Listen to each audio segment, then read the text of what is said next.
22 अगस्त 2024 सेबी ने अनिल अंबानी को securities market से 5 साल के लिए बैन कर दिया। जो आदमी 2008 में दुनिया का 6वां सबसे अमीर आदमी हुआ करता था, सिर्फ 12 सालों में उसकी नेटवर्थ जीरो हो जाती है और वो खुद को बैंक करप्ट घोषित कर देता है। इन 12 सालों में ऐसा क्या हुआ कि मुकेश अंबानी से भी ज्यादा अमीर अनिल अंबानी की नेटवर्थ 42 बिलियन डॉलर से जीरो हो गई? बात करेंगे इसी वीडियो में, क्योंकि जानकारी जरूरी है।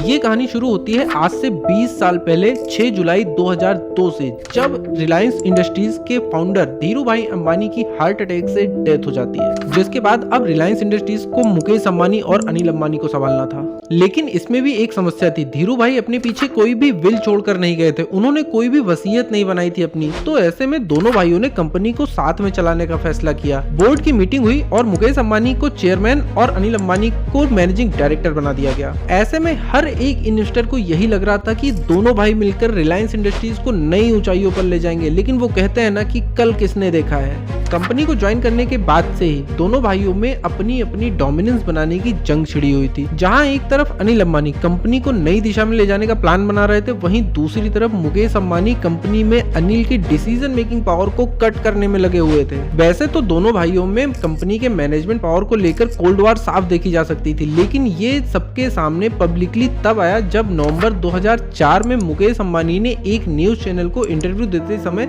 ये एक्सेप्ट किया कि दोनों भाइयों में कंपनी के फ्यूचर प्रोस्पेक्ट्स और ओनरशिप को लेकर डिसएग्रीमेंट है। दोनों भाइयों में कंपनी की ओनरशिप और बंटवारे की खींचतान को देखते हुए इनकी मां कोकिलाबेन ने 2004 में ही पूरी फैमिली को एक साथ बुलाया, और वो दिन था धीरू भाई अंबानी जी का जन्मदिन, 28 दिसंबर 2004। इस दिन कोकिलाबेन ने पूरी फैमिली के सामने एक प्रस्ताव रखा कि जो कंपनी के 90% शेयर हैं वो तीनों में, यानी कि मुकेश अंबानी, अनिल अंबानी और कोकिलाबेन में बराबर 30-30% बांट दिए जाएं, और बाकी के जो 10% शेयर बचे हैं वो 5-5% उनकी दोनों बेटियों को दे दिए जाएं। लेकिन वो भी अपने दोनों बेटों को इसमें मनाने में असफल रही। कोकिलाबेन के इस प्रस्ताव के बाद अगले 6 महीने तक इस बात पर बहस जारी रही, और 18 जून 2005 को कोकिलाबेन ने एक प्रेस कॉन्फ्रेंस करके ये अनाउंस किया कि हमारे परिवार का जो डिस्प्यूट है वो बहुत ही फ्रेंडली तरीके से रिजॉल्व हो चुका है। इस स्टेटमेंट के बाद जो रिलायंस इंडस्ट्रीज के स्टेक होल्डर्स थे वो बहुत खुश थे, क्योंकि इसके अनाउंसमेंट करने के बाद से ही जो रिलायंस के शेयर थे वो बहुत तेजी से बढ़ने लगे थे।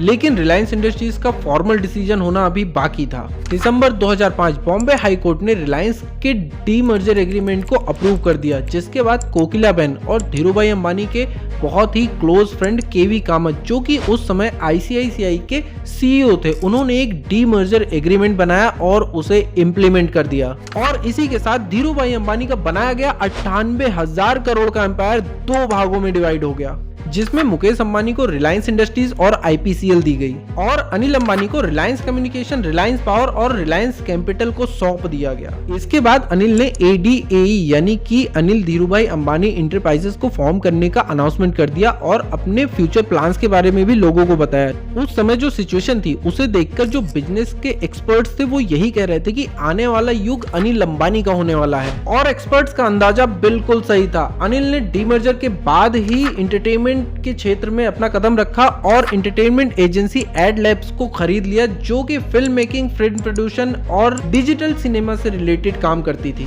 साल 2008 में फोर्ब्स ने 42 बिलियन डॉलर की नेटवर्थ के साथ अनिल अंबानी को दुनिया का 6वां सबसे अमीर आदमी घोषित कर दिया, और इसकी एक वजह उनकी एंटरटेनमेंट एजेंसी एड लैब्स भी थी, जो कि अब इंडिया के साथ साथ अब्रॉड में भी अपना काम शुरू कर चुकी थी, जिसके साथ ही अनिल लार्जेस्ट मल्टीप्लेक्स ओनर भी बन गए। और 18 जनवरी 2008 को ही रिलायंस पावर का आईपीओ आया था, जिसने पहले दिन अपने ऑफर के 70% शेयर अट्रैक्ट किए थे, जो कि ऑल टाइम रिकॉर्ड था। अनिल अंबानी पर इन्वेस्टर्स का भरोसा बढ़ता जा रहा था। अनिल अंबानी की जो एंटरटेनमेंट एजेंसी थी, अब उसने हॉलीवुड में भी फिल्में बनाना शुरू कर दिया था। इसके साथ ही अनिल ने हॉलीवुड के एक famous film maker Steven Spielberg के साथ एक वेंचर शुरू किया, और इनके वेंचर में बनी फिल्में ऑस्कर अवार्ड भी जीत रही थी। और जब ये सब चीजें चली रही थी तो अनिल अंबानी को इसका बिल्कुल भी अंदाजा नहीं था कि उनका डाउनफॉल भी शुरू होने वाला है।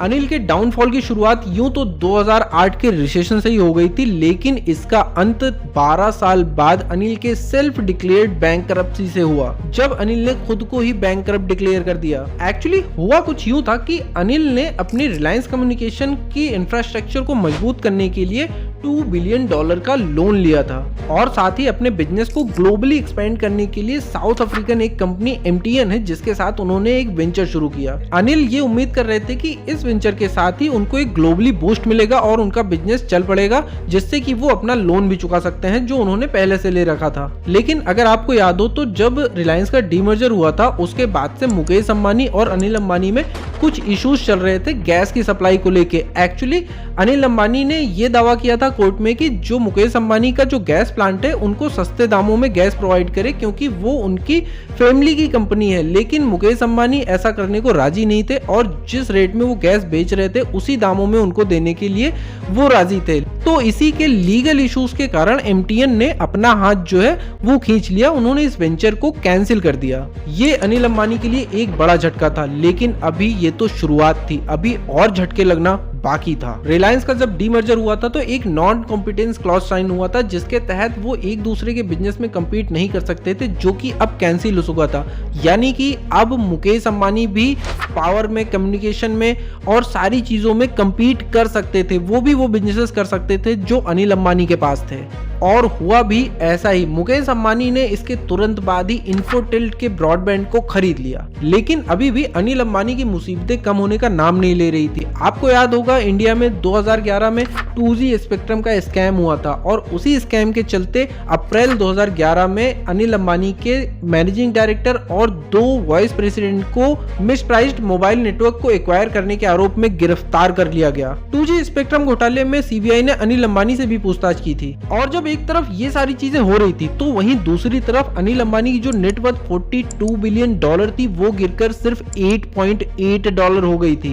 अब अनिल अंबानी ने क्या किया कि अपनी डूबते बिजनेस को बचाने के लिए और अपने जो पुराने लोन से उनको पे ऑफ करने के लिए चाइना की 3 बैंक IDBC, CDB और एक्सिम बैंक ऑफ चाइना से 1.2 बिलियन से ज्यादा का लोन ले लिया, वो भी पर्सनल गारंटी पर। और इसके बाद सितंबर 2014 में अनिल अंबानी ने बढ़ी हुई गैस कीमतों का हवाला देते हुए, जो कि वो मुकेश अंबानी से लेते थे जिसका डिस्प्यूट मैंने आपको पहले बताया था, मुकेश अंबानी ने गैस की कीमतों को कम नहीं किया था और अनिल अंबानी ने ये दावा किया था कि मुझे कम दाम पर गैस मिलनी चाहिए। तो उन्होंने हवाला दिया कि गैस की कीमतें ज्यादा हैं और मुझे भूमि अधिग्रहण करने में दिक्कतें आ रही हैं। ये हवाला देते हुए उन्होंने दादरी पावर प्रोजेक्ट से अपने हाथ खींच लिए, उन्होंने वो प्रोजेक्ट कैंसिल कर दिया जो कि अनिल अंबानी का एक ड्रीम प्रोजेक्ट था। और इसके बाद दिसंबर 2014 में रिलायंस एंटरटेनमेंट ने सिनेमा कार्निवल ग्रुप को भी बेच दिया। अनिल अंबानी का लॉस यही नहीं रुका, 2016 तक आते आते अनिल की सारी कंपनीज कर्ज में डूब चुकी थी। एक तरफ रिलायंस पावर अपने एसेट्स को बेच बेच के अपने खर्चे चला रही थी, वहीं दूसरी तरफ रिलायंस कम्युनिकेशन का जो वैल्यूएशन था वो 98% कम हो गया था और अब अनिल की नेटवर्थ 2.5 बिलियन ही रह गई थी। और जो थोड़ी बहुत कसर बची हुई थी वो 2016 में मुकेश अंबानी ने जियो लॉन्च करके खत्म कर दिया। जियो के आते से इंडियन टेलीफोनी मार्केट में एक बहुत बड़ा बदलाव आ गया। ये सिर्फ अनिल अंबानी नहीं, बाकी सारी टेलीकॉम कंपनियों के लिए भी एक बहुत बड़ा झटका था। लो टैरिफ और बेहतर इंफ्रास्ट्रक्चर के साथ जियो घर घर में पहुंच चुका था, हर हाथ में सिर्फ और सिर्फ जियो था। और इसके बाद 2017 में एरिक्सन ने रिलायंस कम्युनिकेशन के साथ हुए एग्रीमेंट को ये कहते हुए कैंसिल कर दिया कि हमें टाइम पर पेमेंट नहीं हो रही है और एरिक्सन ने अपने 11 बिलियन ड्यू को रिकवर करने के लिए रिलायंस कम्युनिकेशन के खिलाफ सुप्रीम कोर्ट में याचिका दायर कर दी। एक तो पहले से ही अनिल अंबानी का डाउनफॉल चल रहा था, ऐसे में अनिल की मुश्किलें और ज्यादा बढ़ गई। एरिक्सन केस में सुप्रीम कोर्ट ने अनिल अंबानी को 4 हफ्तों में ड्यूज को क्लियर करने का आदेश दिया और ऐसा न करने पर 4 हफ्ते के बाद अनिल अंबानी को जेल भेजने का आदेश दे दिया।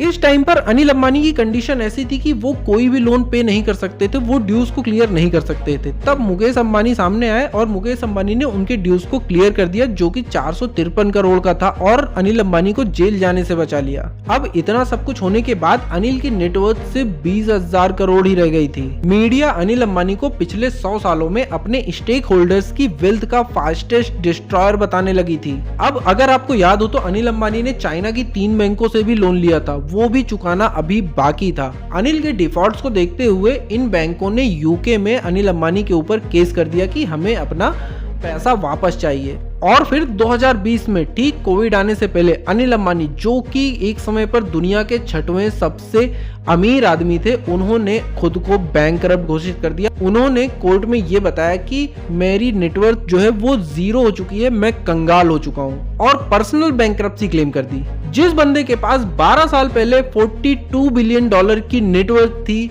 2020 में टेक्निकली उसकी नेटवर्थ 0 हो जाती है। लेकिन ये अलग बात है कि उनके बच्चे, उनकी बीवी और दूसरे फैमिली मेंबर्स अभी भी मिलियनियर हैं। आई होप कि इस केस स्टडी से आपको बहुत कुछ सीखने को मिला होगा। तो अगर वीडियो सही लगी हो तो एक लाइक जरूर से कर दीजिएगा, और अगर नहीं सही लगी हो तो डिसलाइक भी जरूर से कर दीजिएगा। फिर मिलते हैं एक नए वीडियो में, तब तक के लिए जय हिंद, जय भारत।